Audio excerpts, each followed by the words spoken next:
تو نبی کریم علیہ السلام سے قبل حضرت موسیٰ علیہ السلام کتنا اللہ نے شان دیا ہے، لیکن حضرت موسیٰ کے آنے سے پہلے بنی اسرائیل کے بچے قتل ہونے لگے۔ آپ نے ساری بات سنی ہوئی ہے، فرعون نے خواب دیکھا تھا، پھر بچے قتل کرانے لگے کہ وہ بچہ پیدا نہ ہو، اور پھر حضرت موسیٰ تشریف لائے تو بنی اسرائیل کو کچھ جہاد بھی کرنا پڑا، اس کے فرعون کے خلاف لڑنا بھی پڑا، آگے بھی بڑھنا پڑا۔ تو سورہ اعراف میں مفہوم آیت یہ ہے کہ ایک دن بنی اسرائیل والے حضرت موسیٰ سے کہنے لگے کہ معاذ اللہ آپ کے آنے سے پہلے بھی ہم تکلیف میں تھے اور آپ کے آنے کے بعد بھی ہم اذیت میں ہیں۔ بڑا مشکل نہیں یہ لفظ کسی کا بیان کرنا کسی کے لیے کہ آپ کے سبب سے گویا ہمارے بچے قتل ہوئے اور آپ کے سبب سے ابھی بھی ہم تکلیف میں ہیں، ہم اذیت میں آئے ہیں۔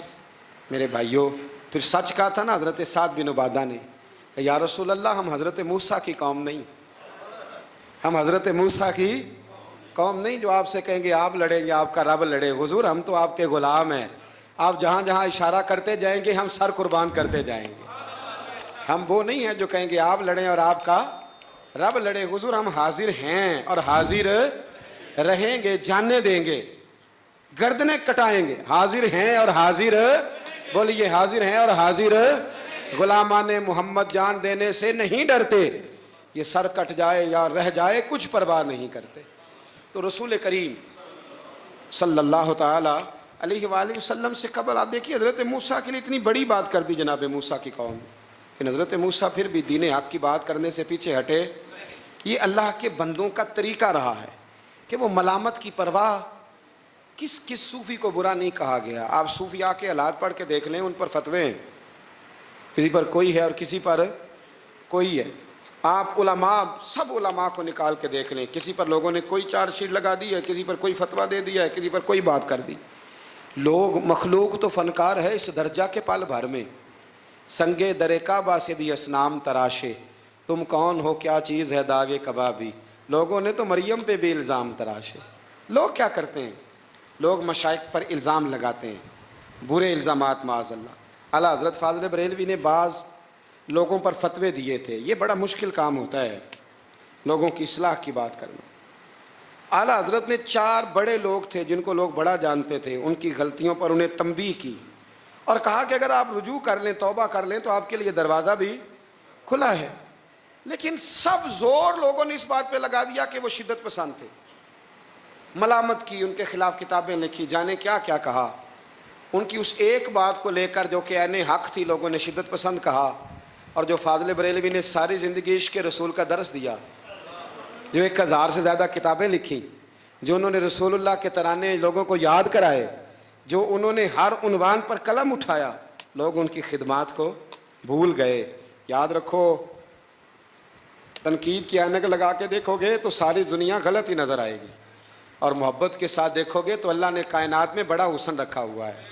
رب کی مخلوق بڑی پیاری ہے، بڑی شاندار ہے، بڑی بندہ نواز ہے۔ میرے امام علیہ الصلوۃ والسلام کے غلاموں میں جتنے لوگ بھی تھے، ان سب کے، یہ جو ہمارا خیال ہوتا ہے نا کہ سارے لوگ ہمیں اچھا کہے، یہ خیال سرے سے درست ہے ہی نہیں۔ ساری دنیا مسلمان ہو گئی، اللہ کو ماننے لگی ہے، حضور کا کلمہ پڑھنے لگی ہے، تو آپ کو سارے اچھا کیسے کہہ دیں گے؟ جب رب رسول کے بارے میں ابھی سارے لوگ کلمہ نہیں پڑھتے، مطیع اور فرما بردار، تو آپ کا یہ دعویٰ کیسے ہے؟ آپ یہ کیسے محسوس کرتے ہیں؟ حضرت جنید بغدادی رحمۃ اللہ علیہ ایک شخص کا جنازہ پڑھ کے فارغ ہوئے تو لوگوں نے کہا حضور بڑا ہی اچھا آدمی تھا، ہر بندہ اس کی تعریف کرتا ہے۔ آپ فرمانے لگے غلطی ہو گئی، اس کا جنازہ نہیں پڑھنا چاہیے تھا، یہ تو ذو معنی بندہ تھا، ذو وجہین تھا، 2 منہوں والا تھا، جس کے پاس جاتا تھا اسی کا ہو جاتا تھا۔ اس نے تو سب کو راضی رکھنے کی پالیسی اختیار کی ہوئی تھی، لہذا یہ درست نہیں تھا۔ اگر یہ بندہ سچا ہوتا، حق بات کہتا، تو لوگ اس کے مخالف بھی ہوتے، اگر یہ صحیح رستے پر ہوتا تو لوگ اسے برا کہنے والے بھی ہوتے۔ تو چونکہ یہ درست نہیں تھا، باتیں چھپاتا تھا، غلطیاں کرتا تھا، جدھر جاتا تھا اسی کا ہو جاتا تھا، لہذا کوئی اسے برا نہیں کہتا، تو اس کا مطلب یہ ہے کہ یہ حق بات نہیں کہتا تھا۔ حضرت جنید بغدادی خود ایک دن گزر رہے تھے گلی سے، مرید شاگرد عقیدت مند ساتھ تھے، تو ایک شخص نے آپ سے کہا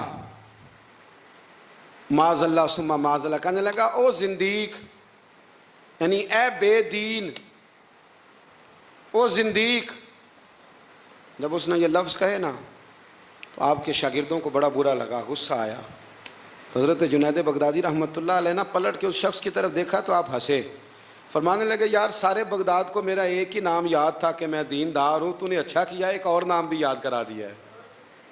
چلو ایک اور نام بھی لوگوں کو یاد ہو گیا، پہلے سارے بغداد کو میرا بولیے ایک ہی نام پتہ تھا کہ جنید بڑا اچھا کیا تو نے. حضرت مولانا ظفر الدین صاحب بہاری ملک العلماء، انہوں نے بخاری کی شرح لکھی ہے، اعلیٰ حضرت رحمۃ اللہ علیہ کے خلیفہ تھے.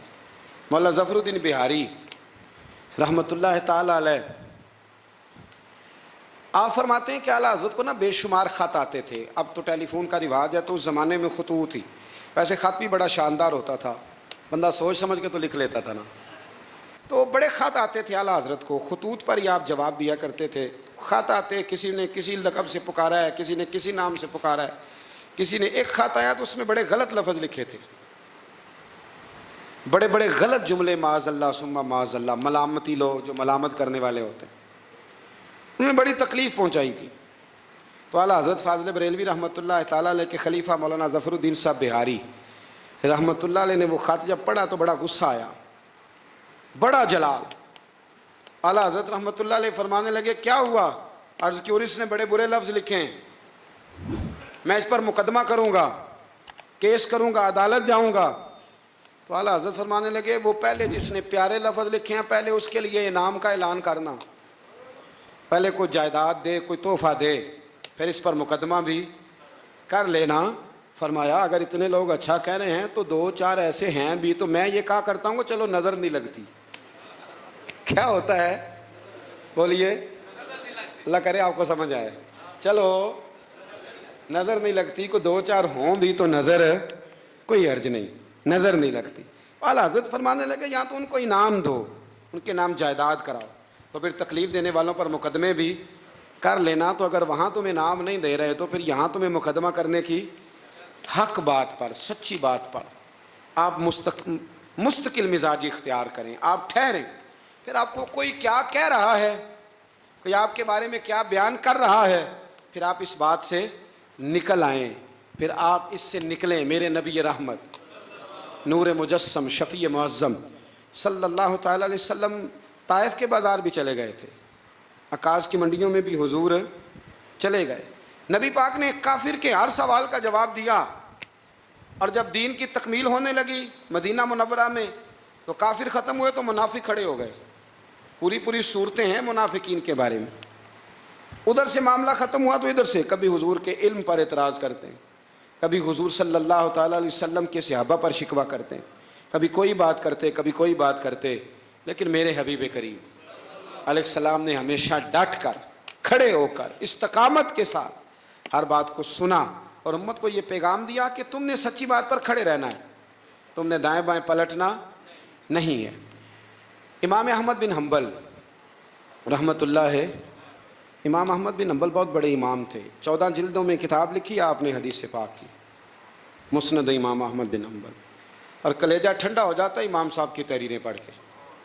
اتنے بڑے آدمی، ہر دور میں کوئی نہ کوئی فتنہ پیدا ہوتا ہے. تو فتنہ اس طرح پیدا ہوتا ہے کہ لوگ دین کا نام لے کے بعض اوقات فتنہ کرتے ہیں.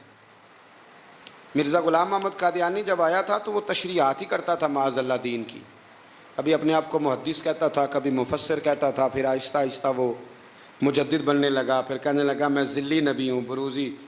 پھر اس بے ایمان نے کھل کر اپنے باطن میں چھپی ہوئی ہر غلاظت کا ذکر کرنا شروع کیا. تو دین کے اندر داخل ہو کر دین کا نام لے کر جو فتنے برپا کیے جاتے ہیں اللہ تعالیٰ ان سے محفوظ فرمائے.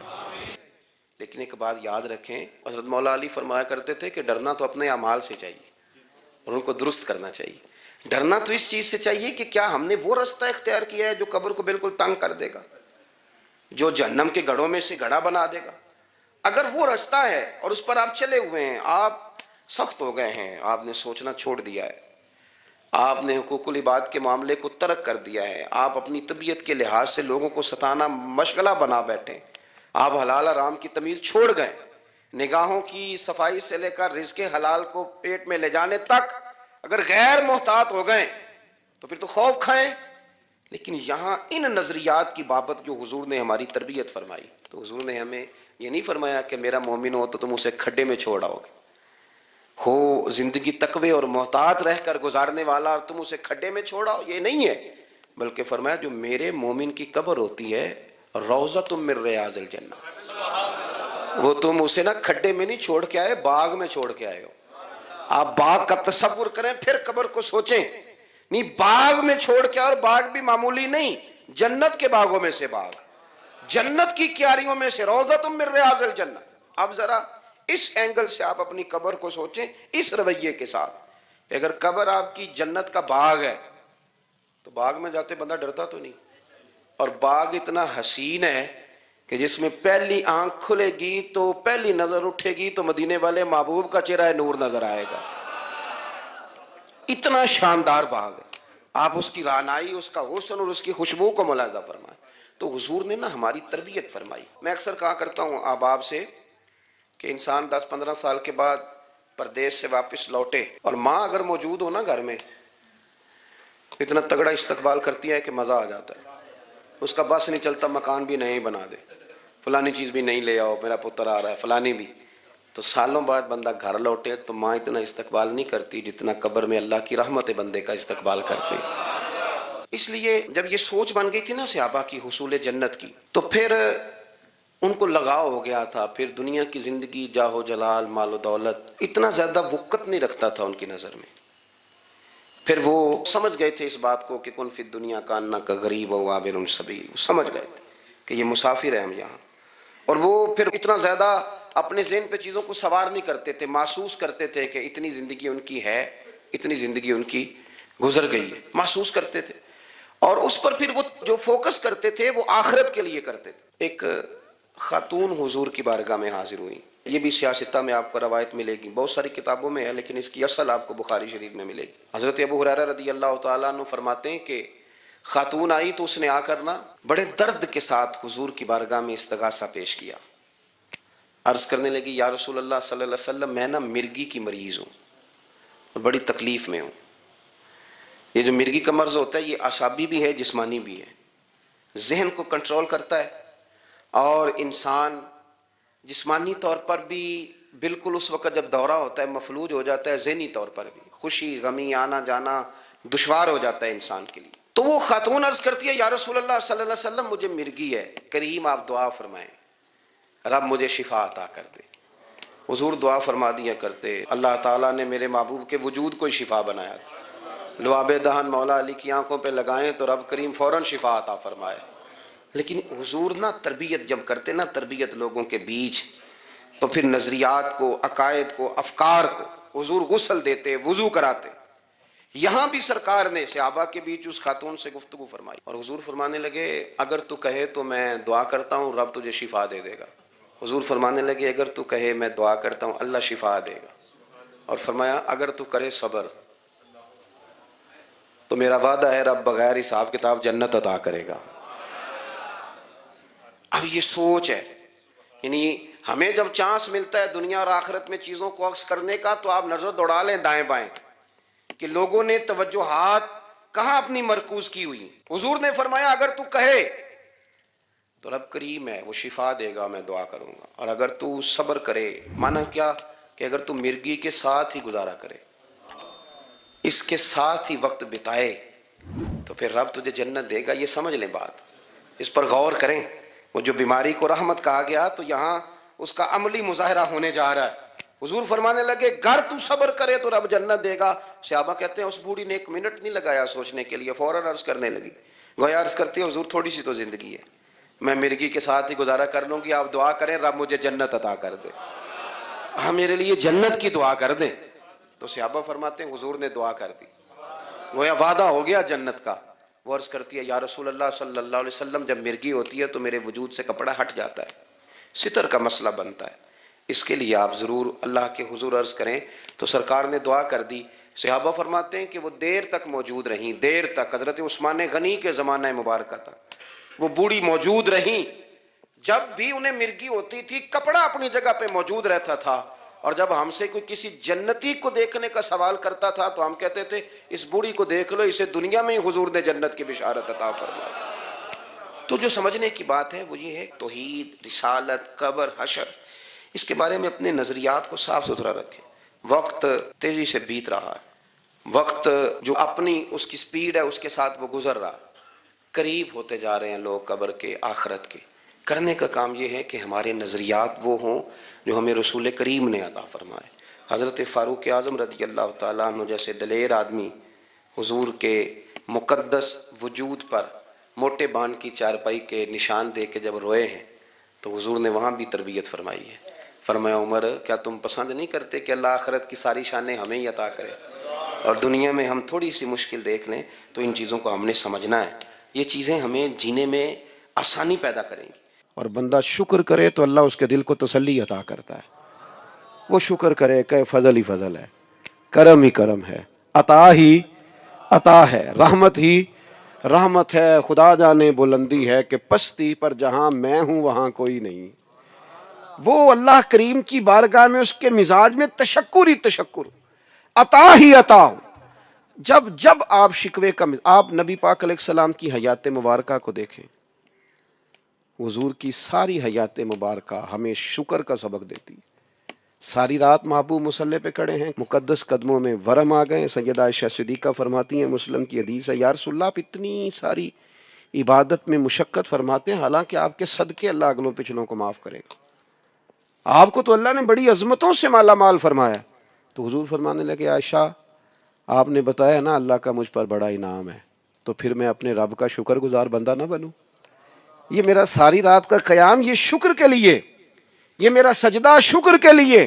اور حضور علیہ السلام کی ایک طویل حدیث ہے، اس میں حضور نے فرمایا، لوگوں مجھے اللہ نے اپنا حبیب بنایا ہے، میں فخر کے ساتھ نہیں کہتا، قیامت کے دن سب سے پہلے میں ہی سفارش کروں گا اور میرا رب میری سفارش کو قبول کرے گا، میں فخر کے طور پہ نہیں کہتا۔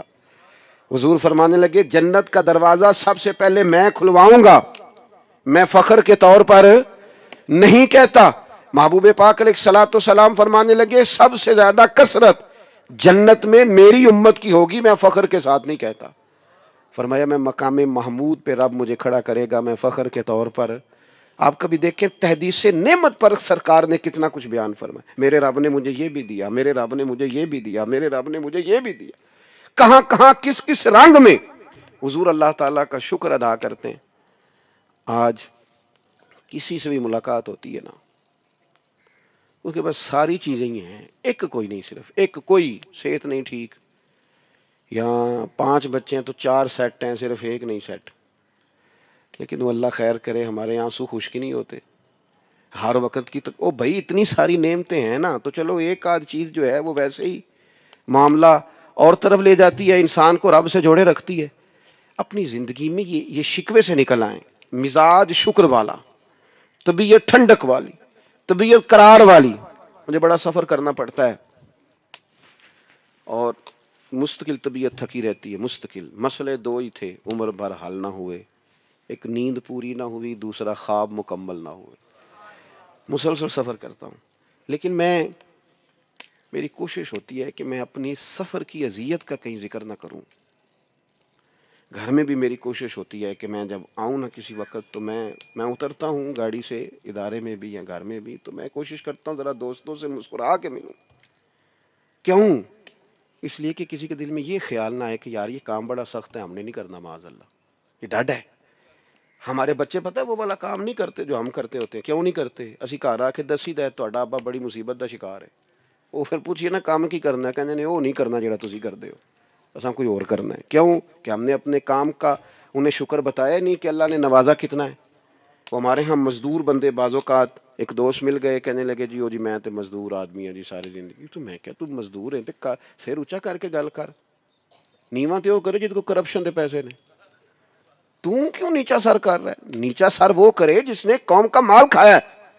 تو سویرے محنت کر کے روٹی کماتا ہے، تو اونچے قد سے کہا کر شکر ہے اللہ تعالیٰ کا میں وہ کام کرتا ہوں۔ میرے نبی پاک علیہ السلام نے فرمایا بہترین روٹی اس نے کھائی ہے جس نے اپنے 2 ہاتھوں سے محنت کر کے کھائی ہے۔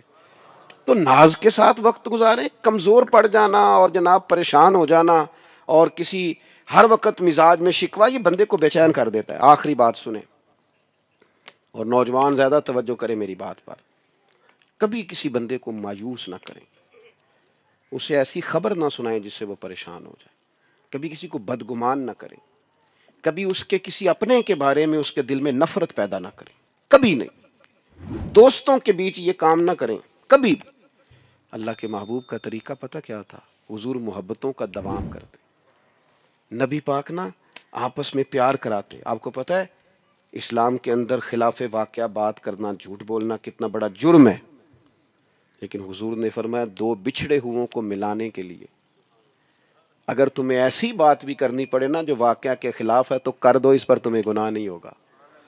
اگر دو کو جوڑنے کے لیے، یعنی تم کہہ دو کہ یار ملا تھا تیرا بھائی، تجھے بڑا یاد کر رہا تھا، کہہ دو، اگرچہ وہ بھی نہیں کر رہا تھا، لیکن ان کے دل قریب ہو جائیں گے، اللہ راضی ہوگا تم سے۔ خلاف واقعہ بات کر، اور یار ایک دوسرے کے نا قریب کریں، ایک دوسرے، یہ کئی دفعہ خود قریب کرنے سے بندہ نہیں ہوتا، تھوڑا سا کوئی کہہ دینا کہ یارو تیرا یار بڑا یاد کردہ سی پیا، تو بندہ نام ہی ٹائم کڑنا ہوئے تام ہی کڑ لیتا کسی لے، چلیں یار ملائیں۔ محبتوں کو فروغ دینا آپس میں، وہ نا آج کل اللہ خیر فرمائے بڑا خوفناک مسئلہ ہے، بڑا خوفناک۔ تین بندے بیٹھے ہیں، ایک اٹھ کے گیا تو دو نے سر جوڑ لیا، اس کی غیبت کر رہے ہیں، حالانکہ اس کو نہیں پتا کہ جس کی تو بات سن رہا ہے وہ بڑا ڈاڈ ہے، جب تو اٹھ کے جائے گا وہ تیرا اس سے بھی برا حال کرے گا، اس سے زیادہ خطرناک تیرے ساتھ یہ رویہ اختیار کرے گا، اس لیے کہ اس کے سامنے تعریفیں کر رہا تھا، جاتے ہی اس نے تباہی اتار دی۔ کبھی اس خوش فہمی کا شکار نہ ہو کہ جو آپ کے سامنے کسی کی غیبت کر رہا ہے وہ آپ کو معاف کرے گا، سوال ہی پیدا نہیں ہوتا، کبھی نہیں کرے گا، چونکہ اس کی عادت ہے۔ حضور محبتوں کو آپ دیکھیں نا کس طرح حضور نے عظمتیں بیان کی، جناب صدیق کی شانیں بھی بتائیں، حضرت فاروق کی عظمتیں بھی بتائیں، سیدنا عثمان غنی کی بات بھی کی، مولا علی کی شان بھی بتائی۔ نبی پاک علیہ السلام نے حضرت صہیب رومی، حضرت بلال حبشی، حضرت عمار بن یاسر، ان سب لوگوں کی عظمتیں بیان کی۔ کیوں؟ کہ لوگوں کے دلوں میں ایک دوسرے کے لیے محبت بیٹھے۔ اس کا نتیجہ تھا، اس کا رزلٹ نکلا کہ حضرت بلال آتے تو جناب عمر اٹھ کے کھڑے ہو جاتے اور اپنی کرسی پہ بٹھا کے کہتے بلال جب سے حضور کے غلام ہوئے ہو ہمارے تو امام ہی بن گئے۔ یہ محبوب نے عظمت کبھی، اور پھر ہمیں سب سے زیادہ تکلیف کن لوگوں سے ہوتی ہے؟ جو ہمارے زیادہ قریب ہوتے ہیں، حالانکہ ہمیں معاف سب سے زیادہ ان کو کرنا چاہیے جو ہمارے زیادہ قریب ہوتے ہیں۔ جو زیادہ قریب ہوتے ہیں وہی غلطیاں کریں گے نا، باہر سے آ کے کس نے غلطی کرنی؟ بعض اوقات دوست محبت سے ملتے ہیں، کہتے ہیں میں عمرے پہ جا رہا ہوں، کوئی کمی کوتاہی ہو گئی تو معاف کرنا، تو میں گزارش کیا کرتا ہوں کہ میرے پاس تو آپ بڑے احترام سے آتے ہیں، معافی تو ان سے مانگے جن سے آپ کا روزمرہ کا تعلق ہے۔ ان لوگوں کے ساتھ بعض اوقات ہماری شکر رنجیاں ہوتی ہیں، تو ایک تو اپنی زندگی میں عزم پیدا کریں۔ یہ کچی پکی باتیں کرنے والے جوان جو ہیں نا، ان پر کبھی کبھی بڑا غصہ آتا ہے کہ یار تو اپنا قد دیکھ، تو آگے بڑھ، تو جد و جہد کوئی ارادہ تو کر، تو کمزور بات کر رہا ہے۔ اور دوسری بات یہ کہ دکھ آئیں گے، تکلیفیں آئیں گی، یہ ساتھ ساتھ ہی رہتی ہیں، اس سے کوئی بندہ بھی خالی۔ اور پھر یہ کہ ایک دوسرے کے درمیان صلح جوئی کی کوشش کریں۔ ایک سب سے زیادہ خطرناک مسئلہ اس وقت ہوتا ہے جب میاں بیوی کے درمیان لوگ عداوتیں پیدا کراتے ہیں، دائیں بائیں والے لوگوں نے سائیڈ پہ ہو جانا ہے، انہوں نے اکٹھے رہنا ہے۔ اور جس گھر میں میاں بیوی کا سلوک نہ ہو، اس میں ساری نعمتیں بھی ہوں تو گزارا ٹھیک نہیں ہوتا، اذیت ناک زندگی۔ لیکن ساتھ والے کیا کرتے ہیں؟ وہ بڑا سخت رویہ اختیار کرتے ہیں، وہ بڑا لہجہ۔ وہ میری دادی ایک بات ہمیں سنایا کرتی تھیں، وہ کہتی تھیں کہ ایک جگہ پہ ہم بیٹھے تھے تو لڑکا جو تھا ان کا وہ باہر سے آیا، تو وہ آ کے بیٹھ گیا، تو اب محبت کر رہی ہیں، سبق دے رہی ہیں، گھر کی کوئی بزرگ خاتون تھی، تو وہ اس کی اہلیہ کو کہنے لگیں کہ پتر جدو بندہ باہروں آئے پانی لے آئی دا ہے، پانی پلا انہوں۔ تو کہتے وہاں ایک اور بزرگ خاتون بیٹھی تھی جو سمجھدار تھیں، وہ بچی اٹھ کے پانی لینے چلی گئی، تو اس نے کہا یہ تم نے نصیحت نہیں کی، یہ تم نے اس کے خاوند کے دل میں اس کی عداوت پیدا کی، بات تم نے بھلا کس طرح سمجھائی ہے؟ وہ سوچے گا کہ یار اس کو اتنا بھی نہیں پتا کہ میں آیا ہوں تو پانی پلا دے، یہ بات تمہیں اکیلے میں کرنی چاہیے، وہ تو اس سے دور ہو جائے گا ذہنی طور پر۔ تو کہتے ہیں پرانے لوگ اس قدر زیادہ باریک چیزوں کا خیال رکھتے تھے کہ عداوتیں پیدا نہ ہوں، لیکن یہاں لہجہ ہی اور ہے، انداز ہی اور ہے، لوگ فروغ ہی پتہ نہیں کس چیز کا کرتے۔ محبتوں کے فروغ کی کوشش کریں، دوستوں میں، گھر والوں میں، دائیں بائیں کوشش کریں لوگ جڑے رہیں، لوگوں کو توڑنے کی کوشش اور یاد رکھنا جو بندہ لوگوں کو توڑنے کی کوشش کرتا ہے نا آخر میں خود اکیلا رہ جاتا ہے۔ عورت عراق سے آئی، اس کی 5 یتیم بچیاں تھیں تو اسے ضرورت تھی وظیفے کی۔ اس نے آ کے پوچھا حضرت عمر بن عبدالعزیز کا گھر کہاں؟ تو لوگوں نے فرمایا وہ سامنے جو ٹاٹ اور بوریے کا پردہ لٹک رہا ہے وہ عمر بن عبدالعزیز کا گھر ہے۔ دروازے پہ دستک دی تو ایک عورت اندر برتن دھو رہی تھی۔ پوچھا السلام علیکم، امیر المومنین سے ملنا ہے۔ وہ کہنے لگی اس درخت کی چھاؤں میں بیٹھ جاؤ، ابھی تشریف لاتے ہیں۔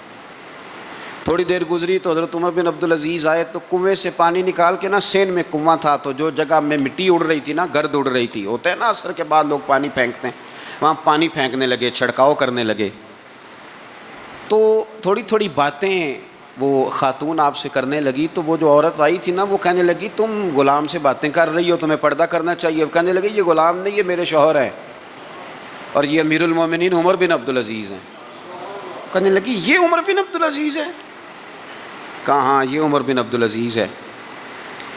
تو وہ خاتون حاضر ہوئی، کھجوریں اس کو دی گئیں کھانے کے لیے۔ اس نے کہا حضور میری 5 یتیم بیٹیاں ہیں، مجھے وظیفہ چاہیے۔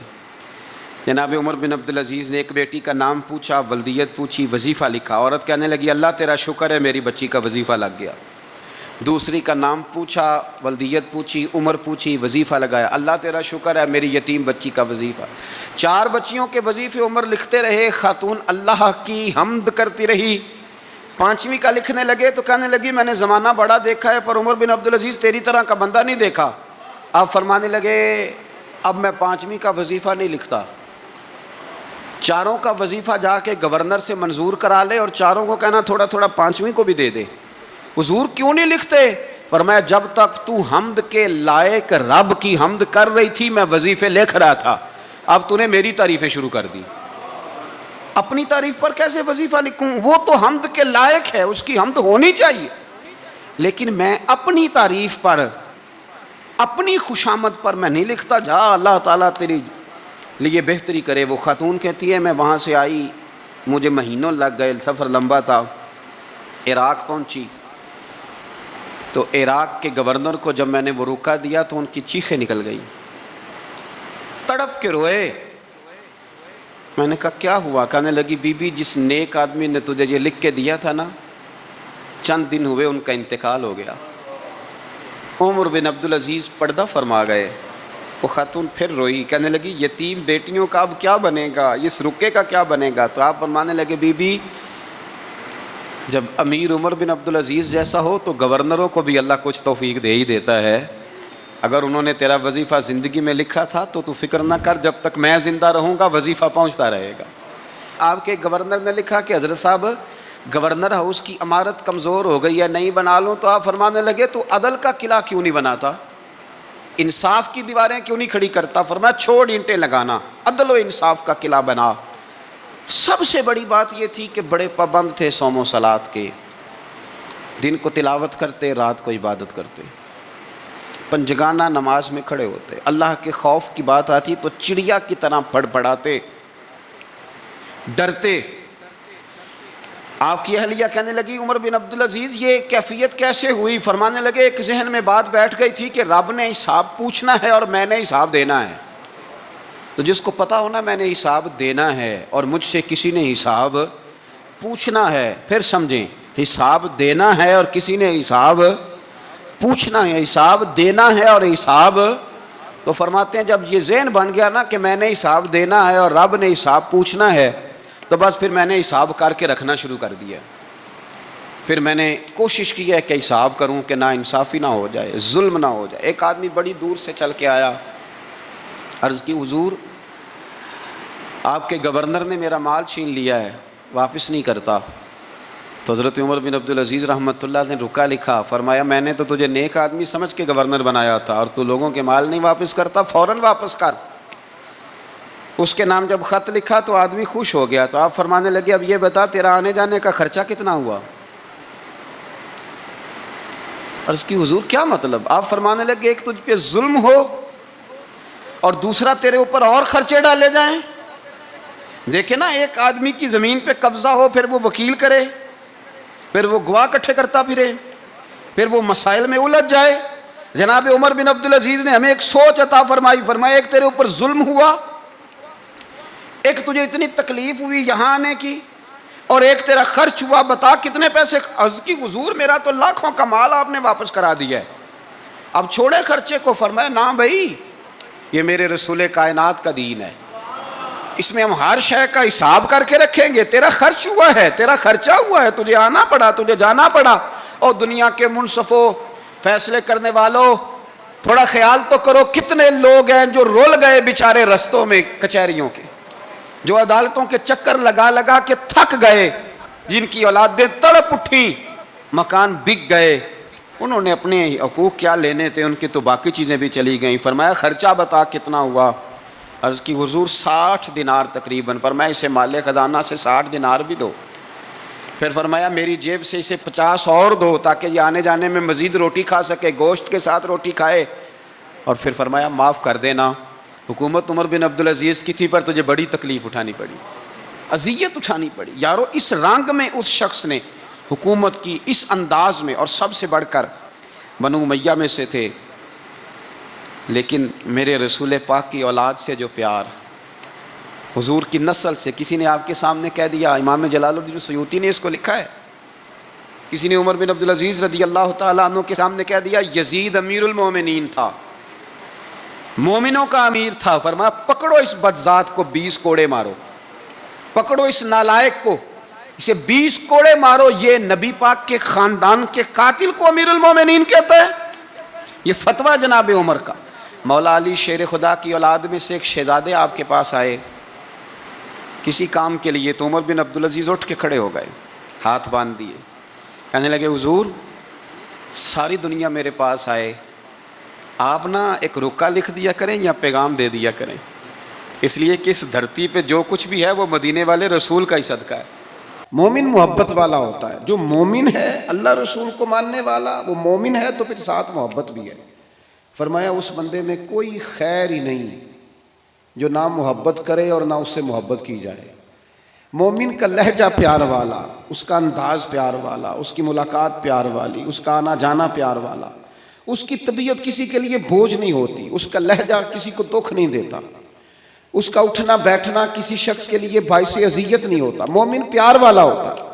اور کس کس سے پیار کرتا ہے؟ والذین آمنوا اشد حبا للہ، جو ایمان لائے وہ اپنے رب سے بھی شدید ہی پیار کرتے ہیں، وہ اللہ سے بھی پیار کرتے ہیں۔ اور رب فرماتے ہیں قل ان کنتم تحبون اللہ فاتبعونی یحببکم اللہ، اگر تم اللہ سے محبت کرنا چاہتے ہو تو پھر میرے محبوب کی غلامی کرو۔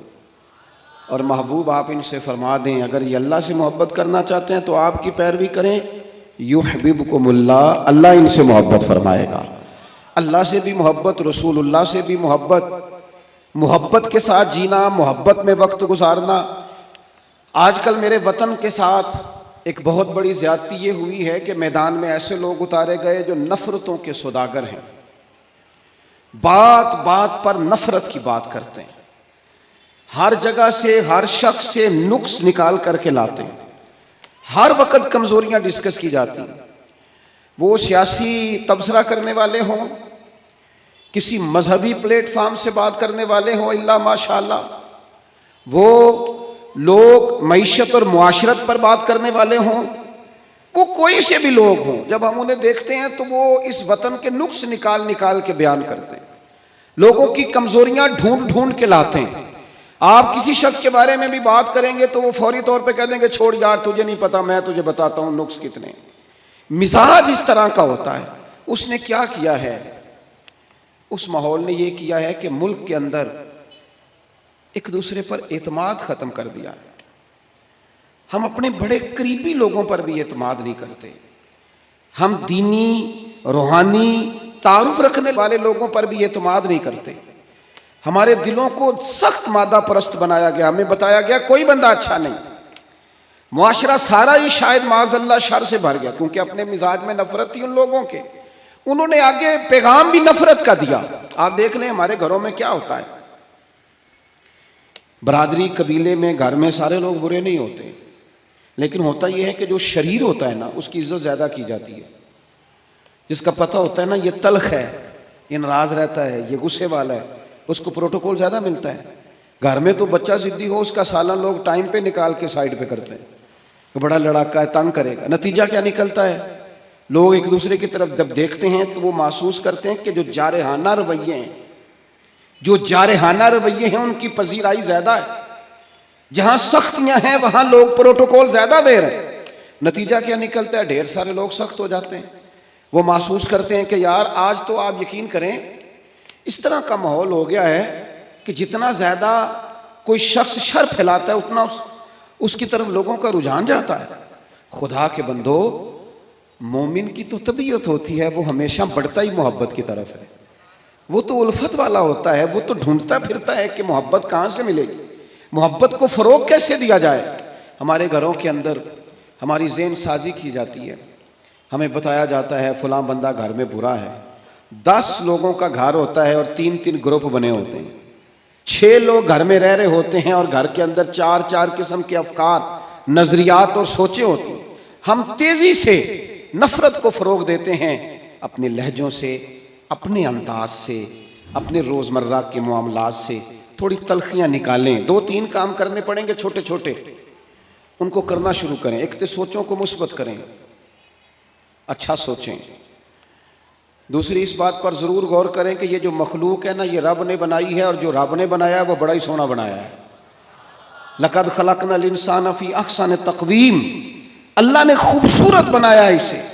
اللہ کی خوبصورتی بنائی ہوئی کو خوبصورت سمجھیں اور اس خوبصورتی کو اپنی نگاہوں کے سامنے کریں، اس میں سے حسن تلاش کریں. تیسری بات یہ کہ جو ہم اگر محبت کو فروغ دینا چاہتے ہیں تو کہیں کہیں کسی مقام پر اپنا ذاتی نفع چھوڑنا بھی شروع کریں. تھوڑا تھوڑا نہ کسی اور کو بھی نفع لے لینے دیں، تھوڑا اپنی ذات کی وجہ سے کسی اور کا بھی بھلا ہونے دیں. جب مزاج میں محبت نہیں ہوتی مادہ پرستی آتی ہے. نتیجہ کیا نکلتا ہے کہ انسان کسی سے سلام بھی لیتا ہے تو دیکھتا ہے میرا اس میں فائدہ کیا ہوگا، مجھے نفع کیا ملے. اس کے رزلٹ کے طور پر، نتائج کے طور پر پھر نفرتیں پیدا ہوتی ہیں. لوگ لوگوں کو استعمال کرنا چاہتے ہیں، ان سے ذاتی فائدے لینا چاہتے ہیں، پھر وہ کسی مقام پر بھی محبت نہیں کر پاتے. چوتھی بات یہ ہے متکبر آدمی میں محبت نہیں ہوتی. محبت ہمیشہ وہ بندہ کرتا ہے جس میں عاجزی ہوتی ہے. جس میں کسی بھی لحاظ سے کوئی تکبر ہوتا ہے، وہ تکبر علم کا ہو، وہ معاذ اللہ تقوی کا ہو، وہ دولت کا ہو، وہ اقتدار کا ہو، وہ سمجھدار اپنے آپ کو سمجھنے کا تکبر ہو. جتنے تکبر کا شکار لوگ ہوتے ہیں کبھی محبت نہیں کرتے، اس لیے کہ وہ کسی کو اس قابل ہی نہیں سمجھتے. سب سے بڑے تو وہ خود ہوتے ہیں. ان کا خیال ہوتا ہے میں محبت کے قابل ہوں، مجھ سے محبت کرو. ان کا خیال ہوتا ہے میں تعظیم کے قابل ہوں، میری تعظیم کرو. میں اعزاز کے قابل ہوں، مجھے اعزاز دو. نتیجہ یہ نکلتا ہے کہ وہ چونکہ خود محبت کرتے نہیں لہذا محبت کا فروغ بھی نہیں ہوتا. بہت بڑے بزرگ تھے شیخ الحدیث علامہ عبد المصطفیٰ اظہری صاحب رحمۃ اللہ علیہ. علماء جانتے ہیں صدر الشریعہ صاحب بہار شریعت مولانا امجد علی صاحب رحمۃ اللہ علیہ کے بیٹے تھے. ان کے سینکڑوں شاگرد تھے اور بے شمار عقیدت مند تھے. تو ظاہر ہے جس آدمی کو تھوڑا بہت لوگ جاننے لگتے ہیں پھر اس کے آگے پیچھے خدام کی ہٹو بچوں کی بھی داستانیں بہرحال ہوتی ہیں. تو حضرت ایک جگہ پہ خطاب کر رہے تھے تو خطاب کرتے کرتے فرمانے لگے فقیر کے سینکڑوں شاگرد ہیں، چاہنے والے بھی بے شمار ہیں، لیکن اللہ کا شکر ہے میں اپنا جوتا خود اٹھا لیتا ہوں، مجھے اس میں کوئی تکلف محسوس نہیں ہوتا. میں ابھی تک اس مزاج کا شکار نہیں ہوا کہ ایک آدمی جوتا لے کے چلے اور ایک میرا تھیلا اٹھا کر کے چلے. میں پیار کرتا ہوں، مجھے محبت آتی ہے، میرے لہجے کے اندر دوسروں کے حق میں اچھے جذبات. میرے عزیزو یہ کسی بھی قسم کا کوئی بھی غرور آ جائے معاذ اللہ یہ محبت نہیں کرنے دیتا. جب ہم محبت کریں گے، جب ہم پیار کریں گے، آپ یقین کریں ہمارے معاشرے میں ہم سمجھتے ہیں شاید لوگوں کو مالی امداد کی زیادہ ضرورت ہے. ہماری یہ رائے بن گئی ہے کہ شاید لوگوں کے معاشی مسائل حل کرنے کی زیادہ ضرورت ہے. ہمارا یہ ذہن بن گیا ہے کہ شاید سڑکیں ہی زیادہ مضبوط بن جائیں اور انڈسٹری ہی زیادہ لگ جائے تو مسائل کا حل ہے. میں چھوٹا آدمی ہوں لیکن ایک چھوٹی سی رائے رکھتا ہوں کہ لوگوں کو مالی تعاون سے بھی زیادہ محبت کی ضرورت ہے. آپ غریب آدمی کو بھلے روٹی نہ بھی دیں لیکن اگر آپ مالدار ہیں اگر آپ صاحب حیثیت ہیں، اگر آپ اونچے منصب والے ہیں، آپ اسے کچھ نہ دیں، آپ اسے عزت دینی شروع کریں، آپ اس سے پیار کرنا شروع کریں، آپ اس کا اعزاز کرنا شروع کریں، آپ کبھی کبھی اسے ساتھ بٹھانا شروع کریں، آپ کریں اس غریب آدمی کے ساتھ یہ اعزاز والا کام کہ جب میلاد کی بزم ہو تو کم از کم اس بزرگ کو، اس نے سارا سال فجر کی اذان پڑھی ہے اور مسجد میں جھاڑو دیا ہے پر ہے غریب، آپ اس کی صدارت رکھیں محفل میلاد پہ، آپ ڈالیں اس کے گلے میں پھول اور بٹھائیں اس کو اسٹیج پر، آپ کریں محبتوں کا فروغ، آپ یہ کام کریں۔ لیکن کیا کریں، دینی ماحول میں بھی جس کے ہاتھ میں نوٹوں کی دتھی ہوتی ہے اس کی پہلی سیٹ ہوتی ہے، یہاں بھی ان لوگوں کو سارا اعزاز اور پروٹوکول دے دیا جاتا ہے جن کے بارے میں خیال ہوتا ہے کہ شاید مالی گنجائش زیادہ رکھتے ہیں۔ سب سے زیادہ جس بات کی ضرورت ہوتی ہے وہ محبت کی۔ ایک بزرگ تھے، تو ایک جگہ پہ انہوں نے کھانا کھایا، چلیں کسی دانشور کا سمجھ لیں، کسی آدمی کی مثال لے لیں، کہیں کھانا کھایا انہوں نے، اور میرے ساتھ بھی ایک دفعہ اس طرح کا ایک معاملہ درپیش ہوا۔ تو آپ کو پتہ ہے عموماً ڈرائنگ روم جو ہوتے ہیں ان کے ساتھ ہی باورچی خانے بھی ہوتے ہیں، تو شاید کھانا پکانے والے بھی وہاں قریب ہی تھے۔ کھانا کھانے کے بعد اس صاحب نے کیا کیا، انہوں نے تعریف کر دی، کہا یار بڑا ہی عمدہ کھانا پکا ہے، بڑا ہی ماشاءاللہ اچھا ہے۔ کچھ دیر کے بعد جب وہ رخصت ہونے کا وقت قریب آیا تو اندر سے بہت اونچی آواز میں ہچکیوں کے ساتھ رونے کی آواز آئی۔ تو صاحب خانہ سے پوچھا کہ کیا ہوا ہے، اچھا تو نہیں لگتا کہ آپ کے معاملے میں مداخلت کی جائے، لیکن خیریت ہے؟ تو انہوں نے کہا نہیں، وہ آپ کی وجہ سے رو رہے ہیں گھر والے۔ جی ہماری وجہ سے کیوں رو رہے ہیں؟ آپ نے زبردستی کھانا پکوایا؟ کہ نہیں یہ وجہ نہیں ہے، آپ نے وہ تعریف کر دی ہے نا کھانا پکا ہے۔ تو وہ جو بچی اس گھر میں کھانا پکاتی ہے، جو بہو بن کے آئی ہے، وہ کسی غریب گھر سے ہے، غریب رشتہ داروں سے۔ تو وہ کہتی ہے کئی سال بیت گئے مجھے اس گھر میں نوکری کرتے، ساس کی بھی، سسر کی بھی، دیور کی بھی، جیٹھ کی بھی، سب کی، لیکن آج تک کسی نے یہ دو جملے نہیں بولے کہ تو نے اچھا کام کیا ہے۔ آج مجھے یہ سننے کو ملا ہے کہ تو نے اچھا کام کیا ہے، تو کچھ نہ عجیب سی اپنائیت، یار کسی کی بیٹی ہے نا وہ بھی جو ہمارے گھر آئی ہے، وہ بھی کسی کی بیٹی ہے، اتنا پیار بھی کرنے کو ہم تیار نہیں ہیں کہ دو لفظ شاباشی کے ہو جائیں۔ کیا بات، اس نے گرمی میں کھڑے ہو کے سب کے لیے کھانا پکایا۔ وہ کہتے ہیں یہ جملے اتنے دو جملوں نہیں، میری آنکھوں میں آنسو پیدا کر دیے۔ نہیں کرتے ہم پیار، نہیں دیتے ہم محبت، نہیں ہمارے لہجے سے ترش روئی دور ہوتی۔ ہر بندے کا کوئی نہ کوئی پروٹوکول ہے، کہیں نہ کہیں وہ بڑا ہو جاتا ہے، کہیں نہ کہیں اس کا اعزاز ہو جاتا ہے۔ ہم جب اپنا یہ مزاج بنا لیں گے نا، ہم نے فروغ محبت کرنا ہے، ہم نے ایک دوسرے کو پیار دینا ہے، ہم نے تلخی نہیں کرنی۔ وہ دیکھیں نا، ایک بندے سے گلاس ٹوٹ گیا ہے ملازم سے، تو اس کے مالک نے کہا ہے تو نے سیٹ خراب کر دیا ہے، تو دیکھ کے نہیں چلتا، تو جب بھی کرتا ہے نقصان ہی کرتا ہے۔ وہ بندہ پریشان ہو گیا ہے، اور پریشانی اس کی ختم نہیں ہوئی، یہ اتنی دیر ختم نہیں ہوگی جتنی دیر اس مہینے کی تنخواہ نہیں ملے گی، کیونکہ اسے ڈر ہے کہ کہیں پیسے کاٹ نہ لیے جائیں۔ لیکن ایک شخص کے ہاتھ سے 3-4 گلاس ٹوٹ گئے ہیں، تو مالک نے دیکھتا ہی کہا بھائی ٹینشن نہ لینا، ٹوٹنے والی چیز تھی ٹوٹ گئی، میرے بچے بھی تو توڑ دیتے ہیں، میرے سے بھی کئی دفعہ ٹوٹ جاتی ہے، آپ پریشان نہ ہو، اللہ خیر کرے گا۔ یہ چیز اس بیچارے کو رات سکون کی نیند دے دے گی، لیکن ہم اس کے لیے تیار نہیں ہوتے، اپنے لہجوں میں محبت پیدا نہیں کرتے۔ فروغ اور ملت کے جوانوں، ماں باپ سے پیار کرنا شروع کر دو، 1 گھنٹہ ٹائم دینا شروع کر دو، ان کے پاس بیٹھنا شروع کر دو، ان کی دوائیاں کم ہونی شروع ہو جائیں گی، بغیر ڈاکٹر کے بڑی ساری چیزوں سے قرار آنا شروع ہو جائے۔ ماں سے محبت سے بات کرنی شروع کر دو، وہ جو کہے منوان قبول کرنا شروع کر دو، والد کی بات سنو۔ ہم مخدوم بن کے جینا چاہتے ہیں، سارے ہمارا اعزاز کریں، خادم بن کے جینا شروع کرو، ڈیوٹی کرنی شروع کرو، ماں باپ کی، بہن بھائیوں کی، پھر بیوی بچوں کی، دوست احباب کی، رشتہ داروں کی ڈیوٹی کرنی شروع کرو، محبتوں کو فروغ دو۔ پیار بانٹنے سے بڑھ جایا کرتا ہے۔ حدیث پاک سنو، دل ٹھنڈا ہوگا۔ سیدہ عائشہ صدیقہ رضی اللہ تعالیٰ عنہ فرماتی ہیں، اللہ کے محبوب علیہ السلام اتنا خیال فرماتے، ایک دن مجھ سے فرمانے لگے عائشہ جب آپ مجھ سے راضی ہوتی ہیں پھر بھی مجھے پتہ چل جاتا ہے، اور جب آپ کے دل میں کوئی بات ہوتی ہے تو پتہ مجھے پھر بھی چل جاتا ہے۔ کہتی میں نے فٹافٹ عرض کی حضور مجھے میری ماں روئے میں اور آپ سے ناراض؟ حضور نہیں، آپ، میں تو کب محبوب فرمانے لگے کروں پھر بات، یا رسول اللہ کیجئے۔ تو سیدہ فرماتی ہیں محبوب فرمانے لگے عائشہ کبھی کبھی قسم اٹھاتی ہو؟ میں نے کہا یا رسول اللہ اٹھاتی ہوں۔ تو فرمایا جب راضی ہوتی ہو تو کہتی ہو مجھے محمد عربی کے رب کی قسم صلی اللہ علیہ وسلم، اور جب تمہارے دل میں کوئی بات ہوتی ہے پھر کہتی ہو مجھے حضرت ابراہیم خلیل کے رب کی قسم، پھر جناب خلیل کی نسبت سے اللہ کی قسم اٹھاتی ہو۔ جناب عائشہ کہتی ہیں لوگوں میں تمہیں بتا نہیں سکتی میرا حال کیا تھا، میری روح کی پرواز کیا تھی۔ یا رسول اللہ صلی اللہ علیہ وسلم آپ جملوں سے پتہ کر لیتے ہیں آج کل کوئی کیا سوچ رہا ہے، اس کے لفظوں سے اندازہ کر لیتے ہیں کہ اس کی قلبی کیفیت کیا ہے۔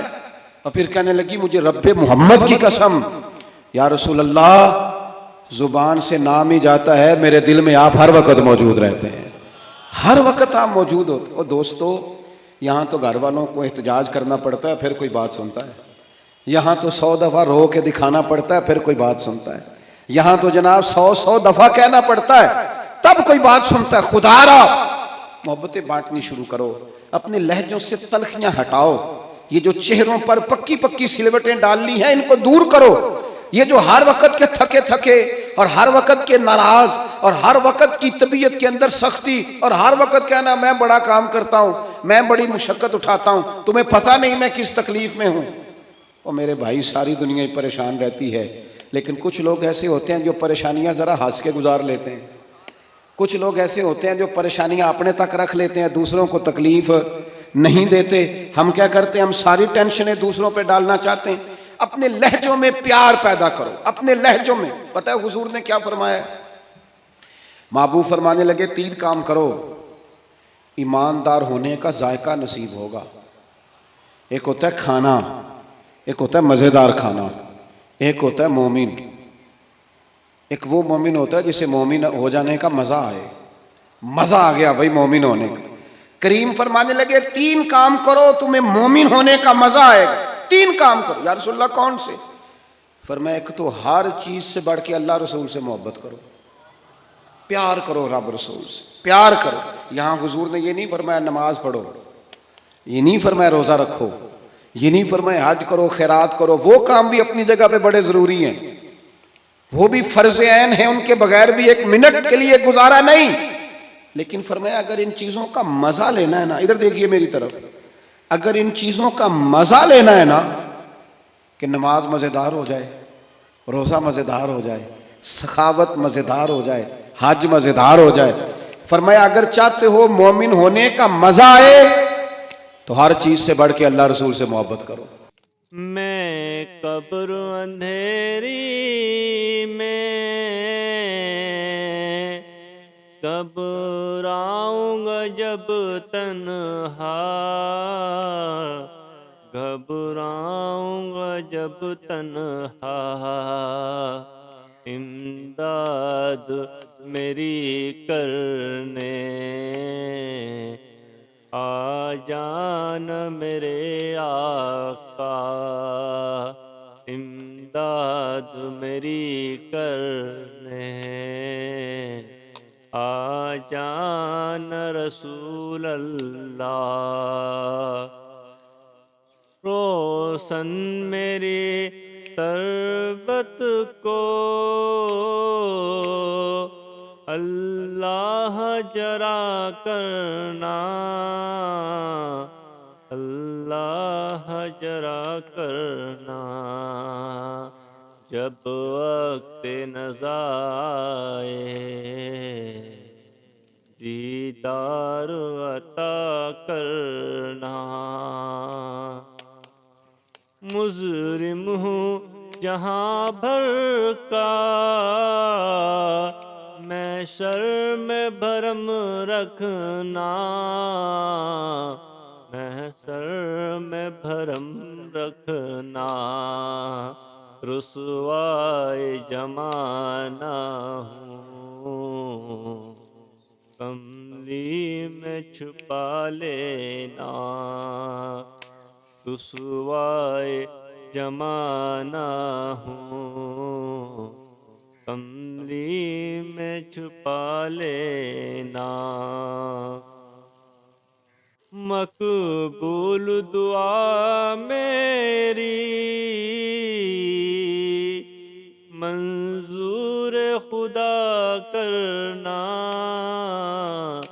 منظور خدا کرنا، جب وقت نظر آئے دیدار عطا کرنا، اے سبز گنبد والے منظور دعا کرنا، جب وقت نظر آئے دیدار عطا کرنا۔ یہ بخاری مسلم دونوں میں موجود ہے۔ اور فرمایا دوسرا کام یہ کرو کہ جس سے بھی محبت کرو نا اللہ رسول کے لیے کرو، چھوڑ دو ذاتی لالچ، چھوڑ دو ایک منٹ کے لیے بھی اپنا ذاتی نہ، فقط اللہ رسول کے لیے، فقط رضا الہی کے لیے محبت کرو۔ اور تیسرا حضور فرماتے ہیں مسلمان ہونے کے بعد، کلمہ پڑھنے کے بعد کفر کی طرف جانا اتنا ناپسند کرو جتنا آدمی آگ میں جانا ناپسند کرتا ہے۔ یہ تین کام کرو تمہیں مومن ہونے کا مزہ آئے۔ اگر کبھی پیار والا لہجہ بنا لیں، اگر کبھی تلخی چھوڑ دیں، اگر کبھی اپنے مزاج سے وہ ساری چیزیں دور کر دیں اور ہم رب رسول سے صحیح والا پیار کریں، تو آپ یقین کریں پھر بندہ قرآن پاک شروع کرتا ہے تو اس کا تلاوت چھوڑنے کو دل نہیں کرتا، پھر وہ سجدے میں سر رکھتا ہے، پیار ہو گیا نا اللہ رسول سے، پھر وہ سجدے میں سر رکھتا ہے تو اٹھانے کو جی نہیں چاہتا، پھر وہ دین کی نوکری کرتا ہے تو اس کا دل کرتا ہے صبح بھی دین کی بات کروں، شام بھی دین کی بات کروں، میرا ایک ایک رواں خادم بن جائے، میں نوکری کروں، جگہ جگہ جا کر رسول اللہ کے دین کی بات کروں۔ کیوں؟ پیار جو ہو گیا، محبت جو ہو گئی۔ جب آپ کے لب و لہجے میں پیار سرائیت کر جائے، آپ کو پتہ ہے پھر اس محبت کو آگے بڑھانے کا کہا گیا ہے۔ حضور نے فرمایا میرے صحابہ سے بھی محبت کرو کیونکہ میرے صحابہ ہیں، پھر ان سے بھی پیار کرو، ان کے بارے میں تمہارے دلوں کے اندر عقیدت کے جذبات ہیں۔ اور پتہ کس طرح کی عقیدت؟ شوق والی عقیدت۔ میرا اور آپ کا دور بحث کا دور ہے، اور بعض ایسے بیوقوف ہیں جو اپنی حیثیت نہیں دیکھتے اور اپنی ذاتی بحث کو اٹھا کے نبی پاک کے صحابہ اور اہل بیت تک لے جاتے ہیں، اور یار تیری تو حیثیت ہی نہیں ہے تو ان پر بات کر سکے، تو دیکھ تو صحیح ہے وہ لوگ ہیں جنہیں اللہ نے اپنے نبی کی غلامی کے لیے منتخب فرمایا، اللہ نے جن کا انتخاب کر کے حضور کے دور مبارک میں جنہیں رکھا، تو ان لوگوں کے بارے میں کلام کر رہا ہے۔ عقیدت، پیار صحابہ سے عقیدت، اور اس عقیدت کے اندر وارفتگی۔ حضور کے صحابہ ہجرت کر کے گئے تھے حبشہ، نجاشی بادشاہ پر کفار مکہ نے، قریش نے بڑا پریشر ڈالا کہ یہ ہمارے بھاگے ہوئے لوگ ہیں انہیں واپس کر دو، پر وہ نجاشی نے کہا میں واپس نہیں کرتا، انہیں جگہ دی، صحابہ کو آزادی سے عبادت کرنے کا موقع دیا۔ ایک دفعہ نا حبشہ سے کچھ مہمان آ گئے جہاں صحابہ جا کے رہے تھے، تو جب وہ لوگ آئے نا یہاں مسجد مدینہ منورہ میں، اللہ کے محبوب علیہ السلام نے ترکی خیمہ لگوایا، حضور ان کے لیے نئے نئے کھانے پکواتے، ان کے لیے محبوب کے کوئی انوکھا رنگ اور پیار کا کوئی نرالا انداز۔ تو صحابہ نے عرض کی یا رسول اللہ صلی اللہ تعالی علیہ وسلم، مہمان پہلے بھی آتے جاتے لیکن ان کے ساتھ آپ کا رویہ منفرد کیوں ہے؟ تو حضور فرمانے لگے جب میرے صحابہ وہاں گئے تھے تو انہوں نے پیار کیا تھا، تو جو میرے صحابہ سے محبت کرے ان سے محبت نہ کروں؟ اللہ کرے آپ کو سمجھ آئے، جو جناب ابو بکر سے محبت کرے اس سے حضور محبت فرماتے ہیں، جو حضرت عمر سے محبت کرے ان سے حضور محبت فرماتے ہیں، جو سیدنا عثمان غنی کا حیا کرے ان سے محبوب محبت فرماتے ہیں۔ اور مولا مرتضیٰ کے بارے میں تو فرمائے اس کی محبت ہی تو ایمان ہے، اور علی کا بغض ہی تو نفاق ہے۔ محبت، پیار، وارفتگی، شوق، ان لوگوں کے بارے میں اپنے دلوں کے اندر جذبات۔ اور پھر جو حضور کی اولاد پاک ہے، آپ کو پتہ ہے جو اپنے محسن کا شکریہ ادا نہیں کرتا وہ رب کا بھی نہیں کر سکتا۔ ہم تو نا اپنے اساتذہ اور مشائخ کو محسن جانتے ہیں، ہم تو اپنے بزرگوں کی اولادوں کی قدر کرتے ہیں۔ امام اعظم کہیں بیٹھے تھے تو ایک بچہ چھوٹا بار بار آتا تھا تو امام صاحب اٹھ کے کھڑے ہو جاتے۔ کئی دفعہ آیا امام صاحب، کئی دفعہ کھڑے ہوئے، شاگردوں نے عرض کی حضور یہ چھوٹا بچہ ہے کئی دفعہ آئے گا، آپ بوڑھے آدمی ہیں بار بار اٹھنے میں تکلیف ہوتی، یہ تو 100 دفعہ آئے گا۔ تو امام صاحب فرمانے لگے 1000 دفعہ بھی آئے میں کھڑا رہوں گا اس کے استقبال کو۔ حضور کیوں، کون ہے بتا ہی دے۔ تو امام اعظم رو پڑے، فرمانے لگے میرے استاد کا پوتا ہے یہ، اصلاں نال جے نیکی کریے وہ نسلاں تاک نہیں بھول دے، اصلاں نال جے نیکی کریے وہ نسلاں تاک نہیں بھول دے، تے بے اصلاں نال نیکی کریے تے پھل کنڈیاں نال تل دے۔ اور میرے عزیز، ہم تو اپنے اساتذہ اور مشائخ کی اولادوں کا احترام کرتے ہیں، اور پھر جو نبی پاک کی اولاد ہے، پتہ ہے حضور نے کن لفظوں سے اپنی اہل بیت سے محبت کرنے کا کہا ہے؟ کن لفظوں سے؟ حضور فرمانے لگے اللہ سے محبت کرو تو میں رزق دیتا ہے، اور مجھ سے محبت کرو میں اللہ کا رسول ہوں، اور فرمایا میری اہل البیت سے محبت کرو چونکہ میری اولاد ہے، اور میری طرف دیکھ کے ان سے پیار کرو۔ حضور کی اولاد کے بارے میں جذبات وارفتگی۔ میرا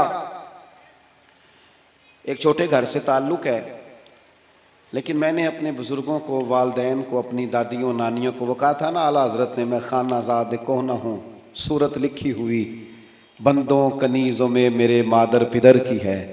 فاضل بریلوی کہتے ہیں یا رسول اللہ ہم تو خاندانی غلام ہیں آپ کے گھر کے، اور آپ کے گھر میں جو رجسٹر ہے نا اس میں ہماری صورتیں موجود ہیں۔ یا رسول اللہ میرے باپ دادا پڑدادا نانا پڑنانا وہ آپ کے گھر کے غلام ہیں، اور میری دادیاں نانیاں پڑنانیاں وہ کنیزیں ہیں آپ کے گھر کی۔ خانہ زاد کوہ نہ ہوں، صورت لکھی ہوئی بندوں کنیزوں میں میرے مادر پدر کی۔ ہماری تو صورتیں لکھی ہیں کہ ہم خاندانی غلام ہیں، خاندانی طور پر نوکر ہیں آپ کے دروازے کے۔ ہم نے یہ دیکھا کہ پرانے لوگ جن کے مکان کچے تھے ان کے عقیدے بڑے پکے تھے، بڑے پختہ نظریات۔ یہ محرم شریف سے پہلے بڑی عید آتی ہے تو والد صاحب چاول لائے گھر میں، تو وہ چاول بڑے اچھے پکے، تو آپ کو پتہ ہے یہ گھر میں جو سامان آتا ہے یہ عورتیں پاس کرتی ہیں کہ صحیح آیا کہ نہیں آیا۔ تو وہ چاول پکائے تو اماں جی کہنے لگی یہ چاول جو آپ اب کے لائے ہیں یہ بڑے اچھے ہیں، خوشبو بھی بڑی اچھی ہے، پکنے میں بھی بڑے اچھے ہیں، بڑے عالی شان ہیں، یہ بڑے ٹھیک ہیں چاول۔ کہا چلو ٹھیک ہے، اگر یہ پاس ہو گئے تو وہ دو تین توڑے چاولوں کے آ گئے۔ کچھ دنوں کے بعد گھر میں دوبارہ چاول پکے تو ابا جی کہنے لگے وہ چاول کتنے نہیں جڑے میں ادن آندے سن، جنہاں دیاں بڑیاں تعریفاں ہو رہی سن۔ سادے لوگ، کم پڑھے لکھے، لیکن وارفتگی، شوق اور عقیدتیں اتنی انوکھی۔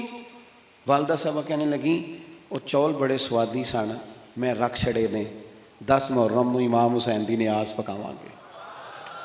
ایسا نہیں ہے کہ وہ چلو جو چیز بھی مل گئی، حضور کی اولاد پاک کے نام پہ کچھ دینا ہے نا، تو کہا جو زیادہ اچھے ہیں نا، جو زیادہ صحیح پکے تھے، یہ نہیں فرمایا وہ میرے بچے کھائیں گے ان کو دینے ہیں، فرمایا نہیں وہ حضور کی اولاد پاک کے نام پر اصالِ ثواب کے لیے پکائیں۔ وہ دوستو یہ شوق جب طبیعتوں میں ہوتا ہے، یہ ذوق جو ہمارے بڑے بوڑھوں نے ہمیں دیا، خدا را نکل آؤ آج کے دور کے کیمروں کے اندر سے باہر نکلو، لہجوں کو پیار والا کرو، تھوڑی دیر کے لیے انا کو قربان کرو، نکل آؤ ان ساری چیزوں سے۔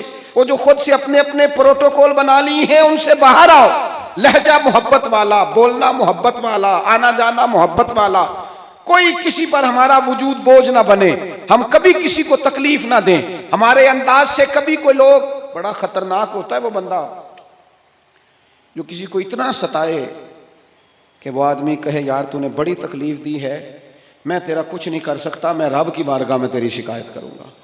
یہ بڑا خطرناک مسئلہ ہوتا ہے۔ ہم بعض اوقات سمجھتے ہیں سامنے والے نے نظر جھکائی بول نہیں سکا، وہ تیری نفرت کا شکار تو ہوا ہے، پر یاد رکھنا جب مظلوم کی آہ نکلتی ہے تو آسمان کے دروازے سارے کھل جاتے ہیں۔ نفرتوں کو فروغ نہ دو۔ اور پھر ایک تو خود لہجہ نہیں ہوتا پیار کا، ایک دوسروں کو بھی جب بھی سبق پڑھاتے ہیں نا نفرت کا ہی پڑھاتے ہیں بعض لوگ، الا ماشاء اللہ کوتاہیاں بیان کرتے ہیں۔ یہ جو میاں بیوی کے درمیان لڑائی ڈالتے ہیں ان لوگوں کو پتہ ہے کہ وہ تو بات کر کے چھوٹا سا جملہ کہہ کے رخصت ہو گئے اور انہوں نے 24 گھنٹے اکٹھے رہنا تھا، ان کی زندگی کو دوزخ بنا دیے. یہ جو بھائیوں کے درمیان لڑائی پیدا کرتے ہیں، لڑائی، ان کو پتا ہے کہ تو دو جملے کہہ کے بھائی کے خلاف تو رخصت ہو گیا، اور پیچھے ان لوگوں نے اکٹھے رہنا تھا، تکلیف آ گئی. میں ایک فیکٹری میں ایک دفعہ موجود تھا، میرے ایک دوست ہیں اس فیکٹری کے آنر، تو ان کے جو زیادہ بہترین کاریگر تھا اس کے بارے میں ایک آدمی کانوں میں بات کر رہا تھا، اور کرتے کرتے آخر میں کہنے لگا ابھی مجھے تحقیق نہیں پوری، مجھے شک ہوا ہے، میں آپ کو بتا رہا ہوں، پوری تحقیق کر کے بعد میں بتاؤں گا. تو وہ جب جانے لگا تو میں نے اس سے کہا، میں نے کہا تو پوری تحقیق پا میں نام ہی کر، جیڑی آگ تو لائی ہے ٹھیک ٹھاک لگ گئی ہے، یہ وہ بیچارہ کام کر رہا ہے، یہ اس سے کام لے رہا ہے، ان کا نظام ٹھیک چل رہا ہے، تو صرف اس مالک کے سامنے گڈ بک میں آنے کے لیے باقیوں کا نقصان کر رہا ہے، تھوڑے سے نفع کے لیے آگ لگا رہا ہے ماحول کے اندر، اپنی ذاتی قربت بڑھانے کے لیے نفرتوں کو فروغ دے رہا ہے. کبھی یہ کام نہ کریں، یہ کام ہمیشہ کمزور لوگ کرتے ہیں، یہ کام نیچ لوگ کرتے ہیں، اپنے تھوڑے سے نفع کے لیے ماحول کے اندر خرابی پیدا کرتے ہیں. خدا را فروغ محبت، بخاری شریف میں حدیث ہے، پر یہ ان حدیث کا ذرا انداز تو دیکھیں کتنا انوکھا ہے. حضرت انس بن مالک رضی اللہ تعالیٰ عنہ فرماتے ہیں ایک شخص نے آ کے حضور سے پوچھا قیامت کب آئے گی؟ کریم فرمانے لگے تو اپنی تیاری بتا قیامت کے لیے، اس کی تیاری سنو، تیاری سنو، ساری عمر دی کمائی سنو، تیری تیاری کیا ہے؟ کہنے لگا حضور نہ زیادہ نفلی نمازیں پڑھی ہیں، نہ زیادہ نفلی روزے رکھے. پھر تیاری کیا ہے؟ کہنے لگا حضور میری تیاری یہ ہے کہ اللہ سے بھی پیار کرتا ہوں، رسول اللہ سے بھی پیار کرتا ہوں، میری تیاری محبت ہے، میری تیاری عشق ہے، میری تیاری وفا ہے، میری تیاری تیرا شوق ہے، میری تیاری تیری یاد میں تڑپنا ہے، میری تیاری صبح و شام تیرا ذکر کرنا. یا رسول اللہ، اللہ سے بھی محبت، رسول اللہ سے بھی محبت. حضور نے ہر عبادت کا ثواب بیان کیا. اس نے جب محبت کی بات کی تو یہاں بلا کیا ثواب بیان کیا؟ تیری تیاری کی ہے کیا ہے آخرت کے لیے؟ اس نے کہا اللہ رسول سے محبت کرتا ہوں. تو حضور فرمانے لگے سن پھر، قیامت میں ہر بندہ اسی کے ساتھ ہوگا جس سے وہ محبت کرتا ہے، یعنی عبادات پر ثواب ملے گا اور محبت رسول پر رب رسول کا قرب نصیب ہوگا، قرب مصطفیٰ ملے گا محبت پر. یہ بخاری ہے. حضرت انس بن مالک کہتے ہیں بندہ تو چلا گیا اور خوش گیا، موقع بڑا اچھا تھا، میں نے فوراً بات کر دی. میں نے کہا یا رسول اللہ صلی اللہ علیہ وسلم، جو جس سے محبت کرے گا اسی کے ساتھ ہوگا. میں اللہ سے بھی محبت کرتا ہوں، رسول اللہ سے بھی محبت کرتا ہوں، ابو بکر صدیق سے بھی کرتا ہوں، فاروق اعظم سے بھی کرتا ہوں. حضور میرے لیے کیا حکم ہے؟ تو محبوب نے فرمایا فتویٰ وہی ہے، سوال کا جواب وہی ہے، عمل کی جزا وہی ہے کہ جو جس سے محبت کرے گا قیامت میں اسی کے ساتھ کھڑا کیا جائے گا. اگر تو ان سب سے محبت کرتا ہے تو ان کے ساتھ کھڑا کیا جائے. حضرت ابو ذر غفاری رضی اللہ تعالیٰ عنہ نے یہاں تک سوال پوچھا، ترغیب و ترہیب میں موجود ہے، کہ یا رسول اللہ کوئی بندہ کسی قوم سے پیار کرے پر ان جیسے اعمال نہ کر سکے، محبت میں خالص ہے، محبت میں مخلص ہے، محبت اس کی بالکل صاف ستھری ہے، اللہ کی رضا کے لیے محبت کرے پر ان جیسے عمل نہ کر سکے تو اسے کیا ملے گا؟ تو حضور فرمانے لگے محبت خالص کرے، اللہ قیامت کے دن دونوں محبت کرنے والوں کو اکٹھا فرما دے گا. او میرے دوستو، محبت ہی کا تو سارا تانا بانا ہے، محبت ہی پر تو سارا فیض ہے، محبت ہی پر تو کرم ہے، محبت ہی پر تو. حضور کے ساتھ ایک شخص بیٹھا تھا، سامنے سے ایک شخص گزرا، اس نے کہا یا رسول اللہ یہ بندہ مجھے بڑا اچھا لگتا ہے، میرے دل میں اس کے لیے بڑی قدر ہے، میں اس سے بڑی محبت کرتا ہوں.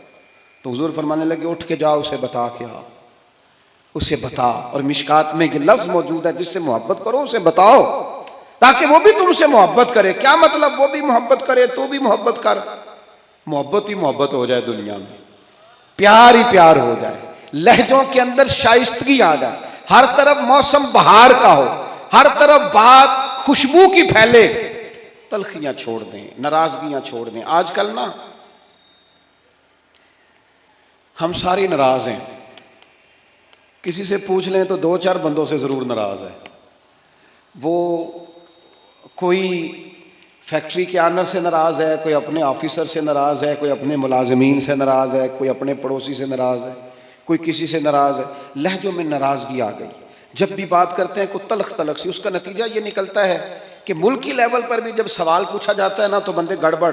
میں کہیں جا رہا تھا سفر پہ، تو بڑی جلدی تھی مجھے، ایک صاحب آ گئے اور وہ کوئی بات کرنا چاہ رہے تھے، تو مجھے کہنے لگے حالات آج کل کیسے ہیں. میں نے کہا بالکل ٹھیک ہیں. ان کا خیال تھا کہ تھوڑا سا تبصرہ یہ کریں گے، تھوڑا سا میں کروں گا، تو تھوڑا سا ہمیں موقع ملے گا تھوڑی سی ملک کی غیبتیں کرنے کا. یہ کام ہم صبح و شام کرتے ہیں. آپ یقین کریں جتنی خوبصورتی اللہ تعالیٰ نے ہمارے وطن کو عطا فرمائی ہے، جتنے محبت کرنے والے لوگ اللہ نے یہاں عطا کیے، یہ صوفیاء کی دھرتی ہے، اولیاء کی دھرتی ہے. یہاں میرے نبی پر درود و سلام پڑھا جاتا ہے، یہاں حضور کے نام کے نعرے بلند ہوتے ہیں، یہاں جگہ جگہ مسجدوں میں قرآن پاک کی تلاوت ہوتی ہے. یہاں میں نے دیکھا ہے ایک غریب آدمی کو ایک خون کی بوتل کی ضرورت پڑتی ہے، 14 نوجوان لائنوں میں کھڑے ہوتے ہیں، ہم حاضر ہیں، ہم حاضر. اتنا لوگ سخاوت کرتے ہیں، لوگوں کو دیتے ہیں. یہ سیلاب آیا تھا، مجھے تھوڑا موقع ملا وہاں سفر کرنے کا، حاضر ہونے کا. میں نے دیکھا لوگوں میں بڑی تڑپ. ہمیں بتائیں ہم کیا کر سکتے. وہ دوستوں خوبیاں بھی تو بیان کرو نا، کمزوریاں ہیں انکار نہیں کرتا، لیکن اتنی تلخی، اتنی ناراضگی، ہر وقت کا شکوہ، اتنی پاک سرزمین کے بارے میں ہر وقت لہجوں کے اندر نفرت اور ہر وقت غلط بات. خدا را آپ سوچیں اسی دھرتی نے، اسی وطن نے کتنے مجاہد پیدا کیے، کتنے شہید پیدا کیے، کتنے دلیر پیدا کیے، کتنے جانے دینے والے پیدا کیے، کتنے مر مٹنے والے پیدا کیے، کتنے للہیت والے. میرا ایک دینی تعارف ہے، میں ایک ادارہ چلاتا ہوں، اس پر موٹا نام میرا ہی لکھا ہوگا، بانیہ ادارہ. لیکن جو لوگ اس میں صبح و شام تعاون کرتے ہیں اور تعاون کر کے ساتھ یہ بھی کہتے ہیں کہ کسی سے ذکر نہ کرنا، کسی سے نام، ان کے خلوص پر شک کیا جا سکتا ہے. وہ بھی تو بڑی جگہوں پر بانی ہیں. اس محفل میں بڑا اسٹیج مجھے دیا گیا ہے، فوٹو میری آ رہی اور ویڈیو میری بن رہی ہے، پر جن بچوں نے کتنی دوپہر سے لے کر یہاں کام شروع کیا، پوسٹر لگائے، پسینے ان کے وجود سے بہے، جیبوں سے پیسے خرچ کیے. نام تو چند لوگوں کا ہوتا ہے، اسٹیج پر تو کچھ اور لوگ آتے ہیں. کیا ان کے خلوص میں شک کیا جا سکتا ہے؟ ان کے دلوں میں محبت کے جذبات موجزن تھے، تو یہ سارا کام کیا.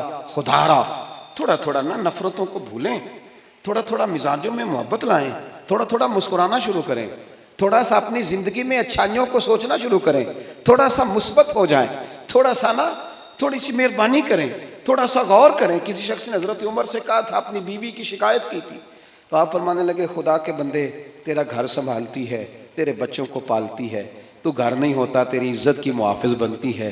چل اگر کچھ غلطیاں کرتی ہیں تو بھی اللہ کی رضا کے لیے معاف کرنا، تو بھی تھوڑا درگزر کا لہجہ اختیار کر. حضرت ابو مسعود انصاری رضی اللہ تعالیٰ عنہ اپنے غلام کو مار رہے تھے، اچانک محبوب آ گئے. حضور نے فرمایا کیوں سختی کر رہا ہے؟ یا رسول اللہ بڑا ہی معاف کرتا ہوں، بڑا ہی معاف کرتا ہوں، آخر کتنا کو کروں؟ تو حضور فرمانے لگے گن کے اگر کرنا ہے تو میرے کہنے پہ 70 دفعہ تو کرنا دن میں. اور ایک صحابی سے حضور نے یوں بھی فرمایا پتہ ہے تیرا رب تجھے کتنا معاف کرتا ہے؟ پتہ ہے رب تجھے کتنا معاف کرتا ہے؟ تو اللہ کے بندوں کو معاف کرنے کو تیار نہیں. اپنی طبیعت سے، اپنی مزاج سے نفرت کو نکال پھینکیں، اپنے لب و لہجے میں نا محبت لائیں. آپ یقین کریں محبت ہو جائے نا، محبت ہو جائے تو وہ اس طرح کا روپ دھار لیتی ہے کہ کچھ چیزیں نا، وہ کچھ لوگ ایسے ہوتے ہیں جو مانگ کے لیتے ہیں کچھ چیزیں، اور کچھ کا لہجہ اتنا شاندار ہوتا ہے، وفادار اتنے ہوتے ہیں، پیار اتنا کرتے ہیں، انہیں مانگنا پڑتا ہی نہیں، وہ خود بخود سارا کچھ قربان کرنے کو دل کرتا ہے. انداز ایسا انوکھا ہوتا ہے. میرے ابا جی کہا کرتے تھے، بڑی پنچایتیں دیکھیں، ایک پنچایت نے سب کو لوٹ لیا اور بڑے بڑے سخت دل چودھری بھی رو پڑے. کہنے لگے 5-7 بھائی جھگڑا کر رہے تھے، یہ پلاٹ میں نے لینا ہے، یہ پلاٹ میں نے لینا ہے. تو بیچ میں ایک بیٹھا تھا، اس سے کہا تو کیوں نہیں بولتا؟ کہنے لگا جی جو مرضی ان کو دے دیں، یہ ماں باپ میرے حصے میں آنے چاہیے، ان کی خدمت میں نے کرنی ہے، جو مرضی. اور ایک نوجوان کی میرے ساتھ بات ہوئی، آپ یقین کریں، چلیں چند کتابیں پڑھنے کا مجھے بھی موقع ملا اور کچھ دنیا دیکھنے کا مجھے بھی موقع ملا. میں نے اپنے وطن کے سارے کونے دیکھے، ملک سے باہر بھی اللہ نے کچھ موقع دیے. ایک دفعہ ایک نوجوان سے میں نے کہا والدین آپ کے ساتھ رہتے ہیں؟ کہنے لگا نہیں جی. آپ کی توجہ ہے میری بات پر؟ مجھے اتنا مزہ آیا اس کی بات کا. کبھی کبھی بڑے آدمی کی بات پر بھی بندہ نہیں روتا, ان پڑھ آدمی تھا, میں رو پڑا. مجھے میرا اس گھر سے تعلق تھا تو وہ تھوڑے تھوڑے سب بھائی الگ الگ ہوئے, تو مجھے کسی نے بتایا والدین اس کے ساتھ گئے. تو میں نے اس سے کہا والدین کے ساتھ رہتے؟ کہنے لگا نہیں جی. میں نے کہا والدین آپ کے ساتھ رہتے ہیں؟ کہتے نہیں, میں والدین کے ساتھ رہتا ہوں, مجھے ابا جی نے رکھا ہوا ہے, ابا نے مجھے رکھا. میں کون ہوتا ہوں ان کو رکھوں, وہ تو بڑے ہیں, انہوں نے مجھے رکھا ہوا ہے, میرے بچے رکھ لیے, ان کی مہربانی. میں لہجہ ہی اور ہو گیا, کوئی رنگ ہی اور تھا بات کا. اور میرے بھائی یہ جو محبت آپ دیکھیں نا, ایک یہودی بچہ میرے رسول کی بارگاہ میں آتا اور حضور کی خدمت کرتا, یہودی تھا, نہ باپ آتا ہے, نہ بھائی آتے ہیں, نہ چچا آتے. بخاری میں اس کا ذکر موجود. آتا اور محبت کرتا, خالی نوکری کرتا, بیمار ہو گیا, قربان جائیں, اللہ کے رسول تیمارداری کرنے چلے گئے اور حضور اس کے سرانے جا کے بیٹھ گئے. وہ یہودی اس بات پر ہی بڑا حیران تھا کہ مجھ غریب کے گھر محبوب آ گئے. اور پھر حضور اس کے گھر جا کے گویا کنواں پیاسے کے پاس چلا گیا. گھر جا کے حضور سرانے بیٹھ کر فرمانے لگے چل پڑھنا کلمہ, پڑھنا کلمہ. یہ اس کی محبت تھی.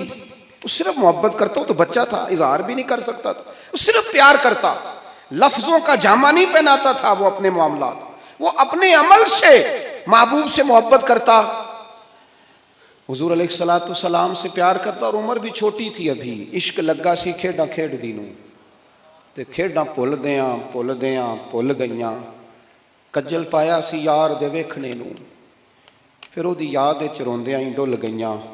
حیدر شاہ اس گلی کدے نہ رلدی, پر ہن تے رلدی میں رل گئیاں.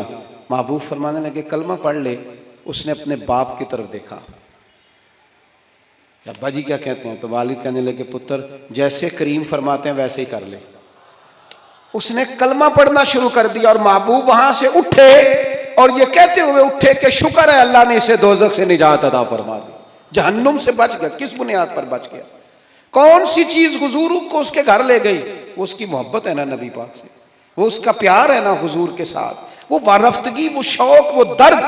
2-4 دن کے بعد ایک صحابی نے حضور کی زیارت کی, غریب آدمی تھے, اسے ظاہری طور پر نہ چہرہ انور پر کچھ نکاہت نظر آئی.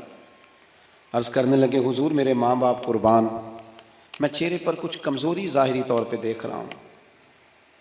تو حضور فرمانے لگے 4-5 دن بیت گئے, سوائے کھجور پانی کے میں نے کچھ کھایا نہیں. صرف میٹھا ہی کھانا سنت نہیں, فاقہ کرنا بھی سنت ہے. میں نے کچھ دنوں سے کھایا نہیں. اس کے ظاہری اثرات ظاہری طور پر کچھ تمہیں دکھائی دے رہے ہیں. دوڑے گئے, گھر والوں سے پوچھا کچھ ہے کھانے کے لیے؟ انہوں نے کہا کچھ نہیں ہے. جو اپنے گھر تھے قریب رشتہ داروں کے, پڑوسیوں کے, ہمسایوں سے, ان سے پوچھا تمہارے پاس ہے کچھ کھانے کو؟ انہوں نے کہا کچھ نہیں. اب یہاں بھی رکے نہیں. یہ محبت ہے نا, یہ شوق پیدا کرتی, یہ محبت ہے نا, یہ بندے کے اندر جذبات پیدا کرتی. یہ محبت ہے, عدم سے لائی ہے ہستی میں آرزو رسول. اور دیکھو کہاں کہاں لیے پھرتی ہے جستجو رسول. یہاں بس نہیں کی, پیار خالص ہے نا. ایک یہودی کے باغ میں گئے, اسے کہنے لگے مزدوری ملے گی؟ کہنے لگا ہے تو صحیح پر مشکل بڑی ہے. فرمایا کیا مشکل ہے؟ کہنے لگا گرمی سخت ہے, پانی کنویں کا نیچے چلا گیا ہے, وہ نکال کے درختوں کو سیراب کرنا ہے, اور کام مشکل ہے, گرمی بڑی سخت ہے, کر لو گے؟ فرمانے لگے ضرور کروں گا. اجرت کیا دے گا؟ کہنے لگا ایک پانی کا ڈول نکالو گے تو ایک کھجور ملے گی. انہوں نے اپنی چادر بچھا لی, ایک پانی کا ڈول نکالتے, بڑا گہرا پانی تھا, سخت پسینہ آتا, محنت کے بعد ہاتھوں پہ چھالے پڑ گئے. ایک کھجور ایک ڈول پر ملتی, تینوں لب دیاں آپ گواچے, تے سانو اپنی خبر نہ کوئی, ساتھوں تے پارے نہیں ککھ گلیاں دے, سانو تے آخ دے لوگ شدائی, ننگ نموس دا ساڑ کے چولا, اساں گل پہنے ہیں تاج گدائی. او سجنا اپنا آپ گوایا ہے, تاں یار نے چاتی پائی. فرماتے ہیں وہ میں نہ کھجوریں نکالتا رہا, ایک ایک کھجور. جب میری چادر پر, میرے کپڑے پر کچھ کھجوریں جمع ہو گئیں تو میں نے سمیٹا, سینے سے لگائیں, خرامہ خرامہ حضور کی بارگاہ میں پہنچا. کریم مسجد نبوی شریف میں تشریف فرما تھے. یہ کوئی بہت قیمتی چیزیں بظاہر نہیں ہیں, میری بات کو سمجھیے، یہ کچھ سونے چاندی کا گفٹ نہیں ہے، لیکن اس کے پیچھے جو درد ہے، اس کے پیچھے جو محبت ہے، اس کے پیچھے جو خلوص ہے، اس کے پیچھے جو وارفتگی ہے، جو شوق ہے، یہی دین کو مطلوب ہے، یہی دین کا مقصود ہے، یہی مومن کو تازہ دم رکھتا ہے، اسی سے اندر درد پیدا ہوتا ہے، اور یہی چیز ہے جو انسان کو منزل کی طرف لے کر کے جاتی ہے۔ ہم نا باتوں کی حد تک عاشق رہ گئے ہیں۔ عشق کا اظہار نہ شعروں سے ہوتا ہے، نہ باتوں سے ہوتا ہے، نہ نعروں سے ہوتا ہے، نہ جلسوں سے ہوتا ہے۔ وہ تو رات کو تنہائی میں بیٹھ کے اپنے دل سے پوچھ پیار کتنا ہے، وہ تو پوچھ اپنی آنکھوں سے کہ یہ کہاں کہاں روتی ہیں تو محبت میں کیوں نہیں روتی۔ یہ تو خالص قلبی کیفیت اور قلبی واردات کا نام ہے۔ وہ کھجوریں لے کر حضور کی بارگاہ عالی مرتبت میں حاضر ہوئے، کریم چٹائی پہ بیٹھے تھے، زمین پر تشریف فرما۔ کھجوریں جب حضور کے سامنے رکھیں تو محبوب نے یوں نظر اٹھائی، تیری ایک نظر کا کمال ہے اور میری زندگی کا سوال ہے۔ وہ کھجوریں محبوب نے ایک اٹھائی اور کھجور کو پہلے منہ میں رکھا، اور پھر ان کے سارے وجود کو پسینے میں شرابور دیکھا، ہاتھوں کے چھالے دیکھے، تو حضور فرمانے لگے اتنی گرمی میں اتنی محنت، اس موسم میں اتنی مشقت، اتنا بوجھ، فرمایا کس چیز نے تجھے مجبور کیا یہ کام کرنے پر؟ آخر کوئی جذبہ تو پیچھے ہوگا۔ کئی دفعہ بچے روتے ہوتے ہیں، کئی دفعہ ماں باپ بیمار ہوتے ہیں، کئی دفعہ بہنوں کی شادی کرنی ہوتی ہے، کئی بار گھر میں کوئی بیمار ہوتا ہے، کوئی جذبہ ہوتا ہے نا جو بندے کو لے جاتا ہے۔ اور بھائی کس چیز نے مجبور کیا؟ غریب آدمی تھے، سادے بندے تھے، گھٹنے زمین پہ رکھے تو رو پڑے، کہنے لگے یا رسول اللہ کوئی نہیں مجبور کر سکتا، ہمیں تو آپ کی محبت نے مجبور کیا ہے۔ یہ محبت ہے جو لے گئی، یہ محبت ہے۔ حضرت عمر بن جموح 4 بیٹے لے کے میدان احد میں آئے تھے، 4 بیٹوں سمیت کل کمائی انسان کی اولاد ہوتی ہے، اور خود ان کی ٹانگ ایک تھوڑی چھوٹی تھی، لنگڑا کے چلتے تھے۔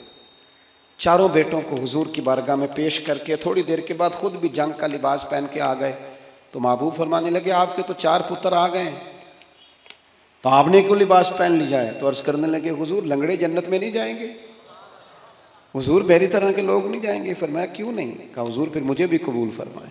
یہ محبتیں تھیں، یہ خلوص تھا۔ میں آپ سے عرض کروں، آج تک امت مسلمہ میں جو زندگی ہے، جو توانائی ہے، اور امت کی نبض جو چل رہی ہے، اس کی جو غذا ہے وہ رسول اللہ کی محبت ہے۔ اگر محبت مصطفیٰ کریم نہ ہو، ہم نے ایسے بزرگوں کے تذکرے پڑھے جنہوں نے ایک وقت دن میں روٹی کھائی اور سارا دن رسول اللہ کا دین پڑھایا، ایک وقت کھانا کھایا اور صبح و شام جد و جہد کی۔ کس چیز نے؟ حضور کی محبت نے، نبی پاک کی غلامی نے اس کام لگا دیا۔ آج نا ایک تو میڈیا کا زور، تبصروں کی شدت، اور ویڈیو میں الجھے ہوئے لوگ، اور پتہ نہیں کیا کیا دیکھتے، کیا کیا سنتے، کس کس قسم کی چیزوں کو دیکھتے اور دلوں کو سخت کرتے لوگ۔ وہ جو محبت کے سوتے تھے وہ تھوڑے سے کمزور پڑ رہے ہیں۔ ایک تو رات کو نا ہر صورت کچھ درود و سلام پڑھ کے سویا کرو، ہر صورت نا محبوب کی ایک نعت سن کے سویا کرو اپنے دل، اور یہ معاملات تنہائی میں کرو، تنہائی میں اپنے لہجے میں کچھ چیزیں ایسی پیدا کرو۔ آپ خود اپنے آپ کو دیکھو، انسان سب سے بڑا خود گواہ ہوتا ہے کہ میں کہیں سخت تو نہیں ہو گیا، کہیں میرا رویہ تلخ تو نہیں ہو گیا، کہیں کسی مقام پر میں کسی تکبر کا شکار تو نہیں ہو گیا۔ اپنے آپ سے خود بات کریں، اپنے آپ کو ٹٹولیں اپنے آپ۔ حضرت عبداللہ ابن سلام رضی اللہ تعالیٰ عنہ بڑے عالم صحابی ہیں اور صاحب حیثیت تھے، گھر میں بیٹے بھی تھے، غلام بھی تھے، پھر بھی ایک دن لکڑیوں کا گٹھا سر پہ رکھ کے نا گزر رہے تھے رستے سے، تو ایک صحابی نے کہا آپ کے گھر میں بیٹے بھی ہیں، غلام بھی ہیں، تو خود کام کر رہے ہیں۔ فرمانے لگے وہ میرا نفس ذرا بڑا ہو گیا تھا، کہنے لگ گیا تھا تو بڑی شے ہے، میں ذرا اسے نا صحیح کر رہا ہوں، اس کو تھوڑا سا نا اپنے اوپر خود نہیں، اب ڈھونڈتا پھرتا ہوا ہے اقبال اپنے آپ کو، آپ ہی گویا مسافر آپ ہی منزل ہوں میں۔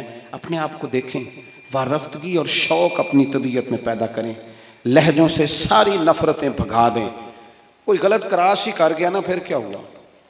کچھ جملے بعض اوقات بڑے اچھے لکھے ہوتے ہیں گاڑی کے پیچھے بھی۔ ایک جملہ مجھے بڑا ہی پسند ہے، بڑا ہی پسند ہے، اکثر گاڑیوں کے پیچھے لکھا ہوتا ہے تو لنگ جا ساڈی خیر ہے۔ آپ یقین کریں خیر ہے، کچھ بھی نہیں ہوتا، 5 منٹ لیٹ ہو جائیں۔ کوئی غلط کراس کر گیا، 2-4 ہارن دے گیا، تھوڑا تلخ ہو گیا تو کیا ہے بلا ہم؟ کوئی کر گیا نا بات تو پھر کیا ہوا؟ کسی نے کو 2-3 جملے ہمارے بارے میں مخالف بول دیے تو مثلاً کیا ہے، ہم مٹی دیتے مٹی رہنا ہی ایمی کا دی بلے بلے، آج مٹی دے اتے بندے آتے کل مٹی دے تھلے، اتنا زیادہ اپنے آپ کو بڑا کر لینا اور خود بخود ہی کر لینا، اور ہر وقت تلخ رہنا، ہر وقت ناراض رہنا۔ اگر کسی وقت کوئی نام بھی سلام لے سکے اور اگر کسی وقت کو پوری توجہ نہ بھی کر سکے تو کیوں کہتے ہو کہ بندہ متکبر ہے؟ یوں کیوں نہیں کہتے کہ کوئی پریشانی ہوگی؟ یوں کیوں نہیں سوچتے کہ اس کی طبیعت خراب ہوگی؟ او بھائی کچھ تو مجبوریاں رہی ہوں گی، یوں ہی کوئی بے وفا نہیں ہوتا۔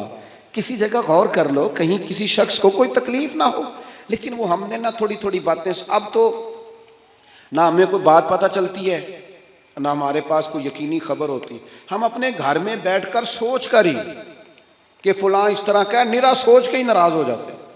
کوئی ہمارے پاس اس کی دلیل نہیں، کوئی ثبوت نہیں، کوئی پروف نہیں، فلانا بندہ اس طرح کا ہے، سوچ کر ہی ناراض ہو گئے 100%۔ تو یہ آج کچھ محبت لے کے جانی ہے، کچھ ناراضگیاں چھوڑ دینی ہے، کچھ بندوں کو نہ خود بخود ہی معاف کر دینا، کچھ لوگوں کے بارے میں نہ دل کو ہلکا پھلکا کر کے سونا، کہیں نہ کہیں کوشش کرنی ہے یار آج کے بعد نہ تھوڑا پیچھے بھی سیٹ مل گئی تو ہو جائے گا گزارا، کوشش کرنی ہے کہ یار کوئی حرج نہیں ہے، اگر کوئی بندہ کوئی تلخی کر بھی جائے گا تو کوئی حرج نہیں، ہم نے اپنے لہجے کو گڑبڑ نہیں کرنا، محبتوں کو فروغ دیں، محبتوں کے ساتھ جئیں، محبتوں کو آگے رکھیں۔ ساری دنیا میدان میں نکلتی ہے جیتنے کے لیے، لیکن کچھ حضرت جنید بغدادی کی طرح میدان میں ہارنے کے لیے بھی اترتے ہیں۔ وہ کہتے ہیں یار نہیں، اپنوں سے، بزرگوں سے، بڑوں سے، قریبیوں سے، محبت والوں سے کوئی جیتا تو نہیں نہ جاتا، کوئی عرض نہیں، ہم ہار جائیں گے، کوئی فرق نہیں پڑتا۔ کبھی کبھی میدانوں میں ہارنے کے لیے بھی اترو۔ اس کی وجہ یہ ہوتی ہے کہ چھوٹے بچے کو نا کئی دفعہ باپ اس کے ساتھ پنجہ لڑاتا ہے نا تو جان بوجھ کے اس لیے ہارتا ہے کہ میرا پتر خوش ہو جائے، تو کبھی کبھی اس لیے بھی ہار جانا چاہیے کہ اپنے ذرا خوش ہو جائیں گے، ذرا ان کے دل کو تسلی ہو جائے گی، ذرا کچھ تھوڑا سا نا ان کی طبیعت میں قرار آ جائے گا، تھوڑا